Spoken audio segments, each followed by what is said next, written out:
Our story begins as we see our main character badly injured and is on a stretcher immediately being sent into an emergency room at a hospital. And we see our main character in his own space of mind when he suddenly begins to wake up, and there's somebody calling his name, which is then revealed to be his aunt who was by his side the whole time and holding his head. And we see our main protagonist all bandaged up and his hair messy and everything looking like he has no meat and flesh, and, in his own mind, he says that he can hear his auntie when suddenly flashes of what seems to be scary images of people's laughs flash in his mind, causing him to immediately start shaking. And when this happened, the doctor comes quickly to check up on him to ask what is going on. And then he administrates him as sedative in order to make sure that he is okay, and then it is revealed to us. Our main protagonist has been in a coma for nearly 9 months. Scene shifts, and we see our antagonist has now fully been awakened, and his aunt starts speaking out her concern, thinking that he would never wake up, saying that she prayed our own protagonist would wake up once more, and that she would never forgive those who put him in a coma. Then his aunt starts tearing up as she recalls on how she tried everything to make sure those monsters that did this to her nephew would rot for what they did. She later states she did everything she could, and all she had wished for was for them to be punished for what they had done to our main protagonist. Then she starts speaking of the minor punishments they all got for what they did to our main protagonist, but then she exclaims that it's not enough for what they did. And we learn that it is because all of those bullies that did this to the protagonist all had influential families, which meant that they could mend their way out of the situation, using the police, inspectors and reporters as puppets in the palm of their hand to lessen the punishments. Then she tears up even harder when she states to our main character that his father was burned in front of her eyes with gasoline. And when his mother saw this, she embraced the father, which also caught her up in the fire as well. This was all due to the pressure pressed on them by their sudden misfortune for their son and him not having his perpetrators served justice. And hearing this, our protagonist starts to break down in tears, wishing that this was all a dream and you could just wake up from it. Then we get to learn that our main protagonist's bullies were sent to juvenile for only 6 months. But, due to the pressure of the internet and media, it was moved up to 2 years and to add fuel to the fire. When a video that was shot by the public who had witnessed the burning scene of the main protagonist's parents getting burned up was uploaded, people saw how gruesome the scene was, thus they supported our main character even further, lifting up the juvenile sentence even higher for the bullies. Then lastly, she also states that the president himself came over just to support and greet our main character while he was in a coma. But our main character, just hearing all of this, still traumatized by the events that had occurred in his life, doesn't care. Scene shifts to an apartment deal taking place where we see an agent and an old lady having to discuss renting out an apartment. And the old lady is simply fond with the apartment. When she suddenly asks if she could see the owner, the agent, hearing this, decided to respond to her saying that she is not allowed to see the owner of the building. And if she wishes for any help, she should contact them instead and not the owner. The old lady, still insisting, wanted to see the owner of the building in case she may want to greet him. The agent states that the main character, who is the owner of the building, does not like meeting people. We get to learn that he's situated at the top of the building at the rooftop. And the agent further warns the old lady not to attend to the top floor, as it is restricted only for the main character. And he asks the old lady if she would like to move somewhere else where she may do so as she pleases. But the old lady, still wanting to rent out the given apartment, obliges and decides not to go there. Then the agent smiles at her and they finalize the deal for it to be closed. Next scene shifts to see our main protagonist on his computer in a room full of garbage that seemed to have been laying there for weeks. We see him typing away at his computer, searching articles on political matters, which may presumably be related somewhat to one of his perpetrators, when he suddenly gets a notification from his phone. And we see on his wallpaper is a picture of him as a child with his parents, still happy at the time. And with this, we can see a cold glare in our main character's eyes that seems to be lifeless. Then our main character, hearing somebody knock, decides to go check it out, when suddenly the person starts banging on his door, and to please let them in and to open the door, our main character, deciding to open the door, is immediately blinded by the light, as it is evident that he's been in his room for far too long, when suddenly his visitor decides to just swoop into his room without even having had to greet him. And whilst she's in his room, she asks him to turn on the lights. And with this, she can see what a dump our main character's been living in, and asks him how could he live like this. Then she continued to say she would like to finish her tasks quickly with the main character to proceed going on her blind date. And the main character just responds by looking at her coldly with his emotionless eye. We then learn that the female character is the one in charge of taking care of our main character as she was paid to do so. She then runs a checkup on him, asking him how is his arm, his legs, back, eyes, and headache. But then our main character only responds coldly by just saying it hurts a little. Then she starts writing down all of this on a daily checkup list. Then she starts to reprimand our main character to stop wasting his life like how he's doing now. And we learn that the main character's been in this state for 2 years now. And while she continues to reprimand our main character seems to be busy on his phone. Then we learn that he just sent her a paid transaction, and her seeing this gets pissed off considering she was trying to reprimand our main character, stating that she's not only here for the money, but our main character only looks at her with a cold eye, not caring and not wanting to listen to any more as to what she has to say. Then, before she starts leaving, she tells our main character to start engaging with the outside world because he cannot continue to live like this. Then we shift back to our protagonist, back on his phone and laptop. Then we see, on his laptop, he tries to register for an app with secret chats. And when he tries to access a certain group chat, he gets rejected as he is not part of the group. But then somehow, our main character manages to bug the system, enabling him to end up joining the group chat. And we see that in this group chat, there are a couple of names, and with the cold glare our main character gives off, we can conclude that this is all of his bullies' names who are in this group chat. And here we get to learn about the names of the bullies, which are Hyun, Chong-soo, Dae-hun, Soo-yoon, Soo-ha, Yoo-jin, Jun-hyuk. Then our main character begins to scroll down the chat, reading about what his bullies are talking about. We then learn that instead of the 7 bullies being served justice, instead they were actually in hiding this whole time, being protected by their influential families. But in order to keep the publicity of their parents, they had to hide this fact, and the 7 teenagers begin to complain about how they wish to get out of this situation and must instead stay in hiding, as though they were the ones that were hurt. And as our main character still reads this, he starts to get pissed, and then he gets off his chair and goes to lay down on his bed. Angrily, he lays on the bed but then soon falls to sleep. Then scenes shift to what seems to be pulling us out of the earth. And we see that an unidentified object is coming straight at Earth, coming at high speed. And then, conveniently, the object lands right on top of the roof of our main character's building. Then this, of course, shakes up our main character away from his sleep. Then he quickly gets up to go check out what is happening, when he starts contemplating on what could it be. He wonders if it could be them, those that did this to him. But then he gets a grip and decides to go check out what's really happening. Hesitantly, he removes all of his specialized locks slowly but fearfully. And once he opens the door, you can see that he's quickly blinded by what is outside. But when he opens his eyes, he is surprised to see a flaming sword right on his rooftop, which has been planted on the ground. And our main character exclaims to be surprised to see the sword. Our main character takes a good look, staring at the sword intently. Then he starts asking himself who could have planted the sword and why is the sword on his rooftop. And we see that the sword resembles somewhat of an Excalibur, which is a two-handed sword in this case.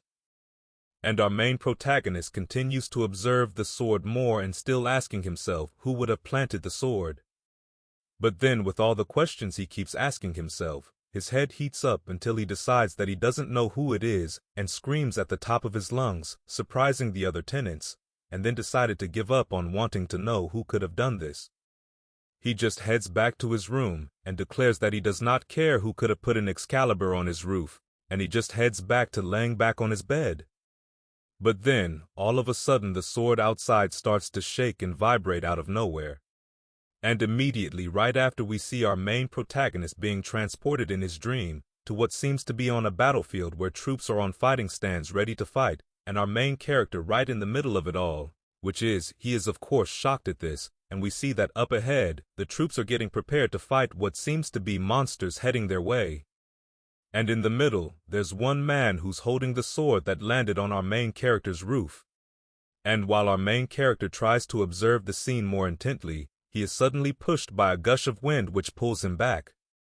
And once he retains his posture back, he sees the end result of the battle, and on top of it, laying on multiple dead bodies, is the sword that landed on top of his roof. Then, immediately our main character is sent back to his world, woken up from the dream which he then hearing noise coming from outside. He decides to go check outside again, and opening the door, he sees that the sword is up in flames. The character quickly rushes in his house to find something to extinguish the fire. He goes into the bathroom and tries to pick up a bucket of water. But shamefully, it may seem that it's too heavy for him. So he decides to reduce the amount a bit and then quickly rushes out to put out the fire. But with just one splash, it may seem that it's not enough to extinguish the fire, and our MC swears out loud. He goes in again to pour more water into the bucket. And after constantly repeating, he finally manages to extinguish the fire, leaving smoke behind. And after catching his breath, he stands up only to experience a great shock of pain in his body, and then he glances back at his wall, when he sees that the whole time there was a tap water with a hose, and a clear look of stupidity is shown on his face. It's nearly 12 a.m. when the main protagonist wakes up again to see the fire up again with the sword. Then he says that after 4 days he got used to it and quickly just decides to put out the fire with the water pipe.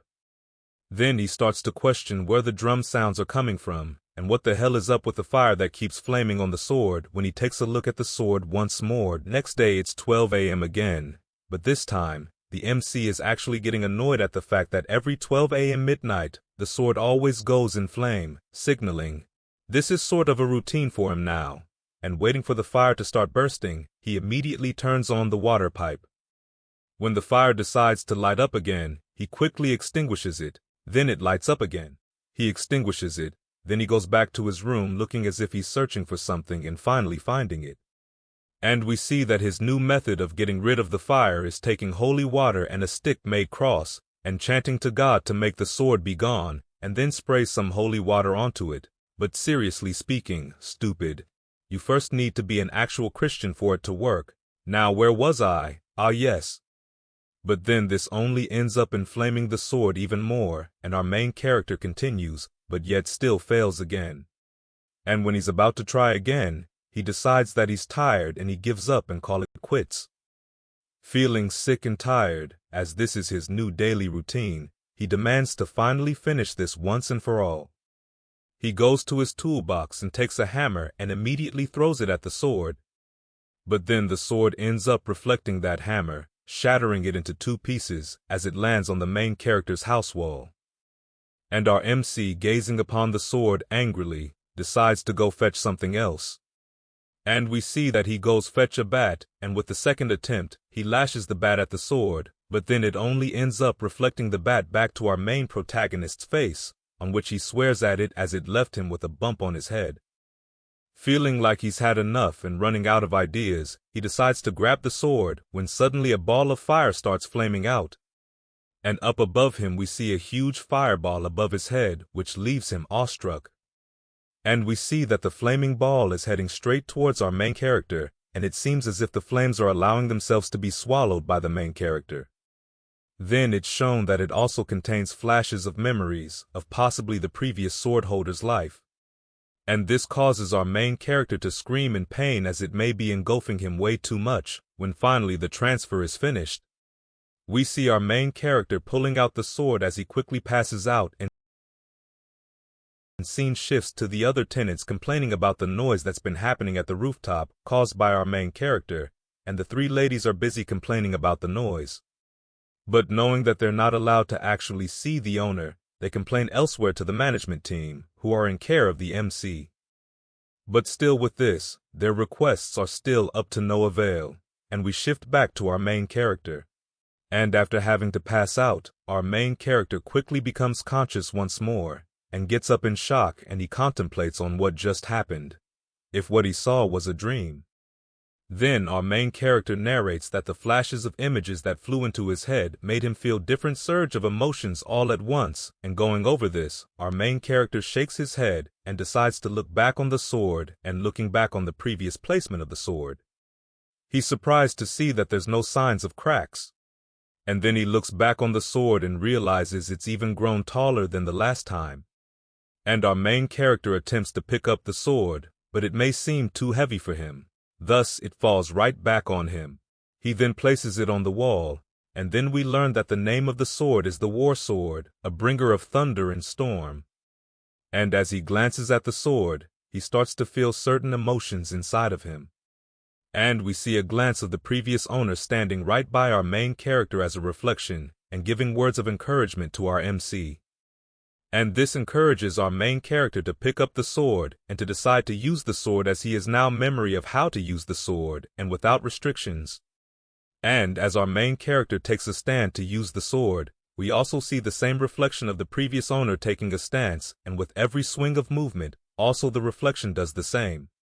And our main character decides all he needs to do is follow the images that pops up in his head in order to know how to use the sword. And then when he lifts it up into the air, feeling proud, all of a sudden he gets a cramp out of nowhere, indicating to us just how underdeveloped his body truly is to even use the sword, and then he lays back to sleep. And a few moments later, we see our main protagonist with his caretaker, laying on bed, indicating that he's the one who called her for help. Then we get a little bit of a quick flashback of our nurse, having to quit a blind date when the main character called for her, as she also explains this to our main character. But our main character just looks away, embarrassed. And then she begins to examine his broken bones, questioning what had happened to him, as to why both of his wrists were sprained, and his hips and back. And our main character, quietly, states that he was exercising, and her, hearing this, bursts out laughing as she knows the main character hasn't gotten out of his room in almost 2 years now. Then she starts poking him and making fun of him as to why he would suddenly start working out, and how much can he even lift, when suddenly there's a notification on the phone. And we see that it's a call from the Happiness Realty, which we see that it is the company that's under management of our main character. The nurse picks up the phone for our main character. She introduces herself to the caller, stating that she's there to take care of our main character, and starts to answer other necessary questions for our main character. Then the caller requests to hear our main character's voice. The caretaker happily obliges and lets our main character answer the phone call. And after, when she drops the phone call, she states to our main character that residents have been complaining about the noise. And she asks our main character, what has he been doing to cause such a ruckus? And our main character responds by saying he was just frustrated, feeling like he was gonna explode. And before the nurse could reply, she suddenly remembers how badly conditioned the main character was a few years ago, as he was even barely able to move. And when our main character wakes her up from the flashback, telling her that he's now okay and decides that he's gonna rest up for a bit, then the nurse becomes professional and tells the main character to take care of himself, fix his bandages, and make sure he doesn't wound himself too much, and take a break before exercising once more. And she commands that she's gonna start coming over to the main character's house more often, and doesn't care whether our main character doesn't want to or not, and kindly excuses herself out quickly. And the main character in his head quickly exclaims that he doesn't want her to be here, but it's too late, as she's already left.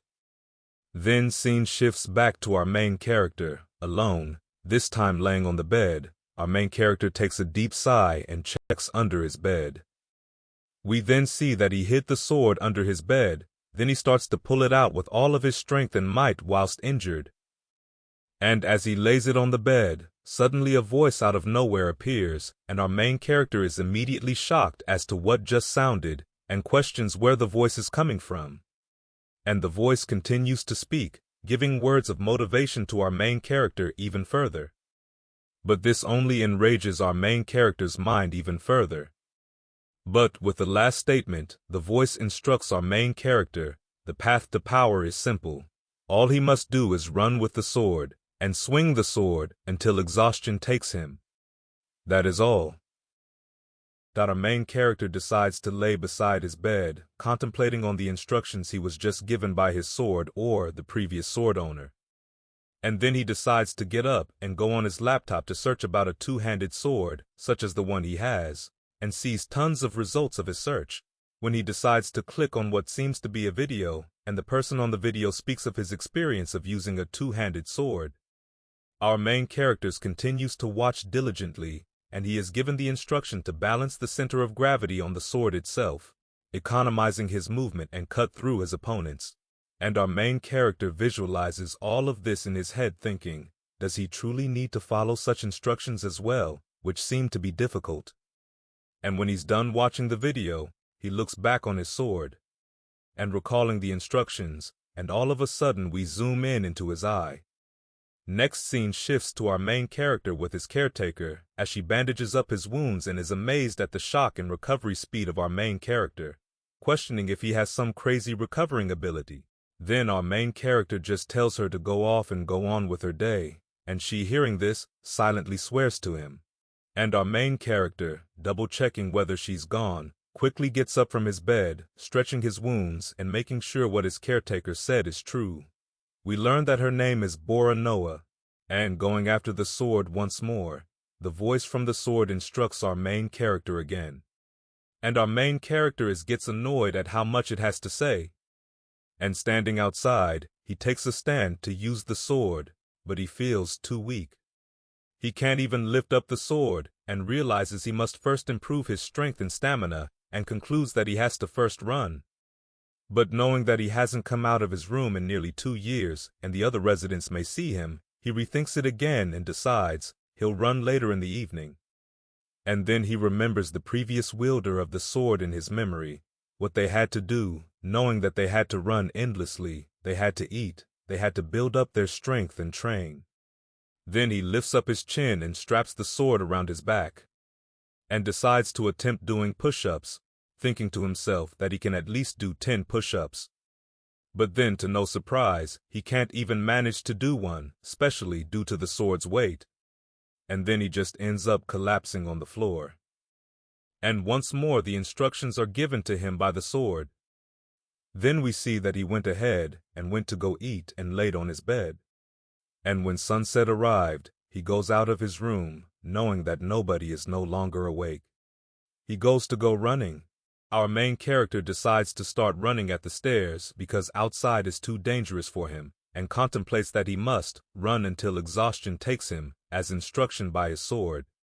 And with just one flight of stairs, he's already feeling like his body is about to break, when suddenly his sword smacks against the railing of the stairs, causing our MC to fall, and crawling back on his feet. He decided that he's gonna run no matter what, while gritting his teeth. Then we see a series of panels of our protagonist going up and down on the stairs. And he does this multiple times, even when he's feeling tired, even when he has to crawl, he keeps on continuing. And when he finally reaches back to his rooftop, he feels exhausted and decides he can't go on anymore. When suddenly, flashes of what seem to be the 7 perpetrators that put him in a coma are shown into his mind, which burns a flaming spirit inside of his heart, enabling him to keep on going. Several weeks later, scene shifts, and we see that the main protagonist got rid of all his garbage outside, and the tenants are surprised to see this. And back to our MC, he gets an alarm which wakes him up and prepping him to go make breakfast for himself. As we see, for the first time he actually started making healthy meals. And then he goes back to his training doing push-ups, and then he completes reps of 100 push-ups. And once more, the previous owner of the sword talks to our main character, giving him more words of encouragement to push past the pain and keep training, causing our main character to rise back on his feet again. The sunset arrives and it's almost evening, and our main character goes to prepare to go running down the stairs once more and doing more rounds than he did the last time when he first attempted. And then, next up, as instructed by the sword, he takes a stand, and now he has to swing his sword 100 times. And then the previous wielder of the sword instructs him carefully on how to swing his sword. From there, our MC starts practicing swinging the sword, but it may seem that it's a bit of a challenge for him.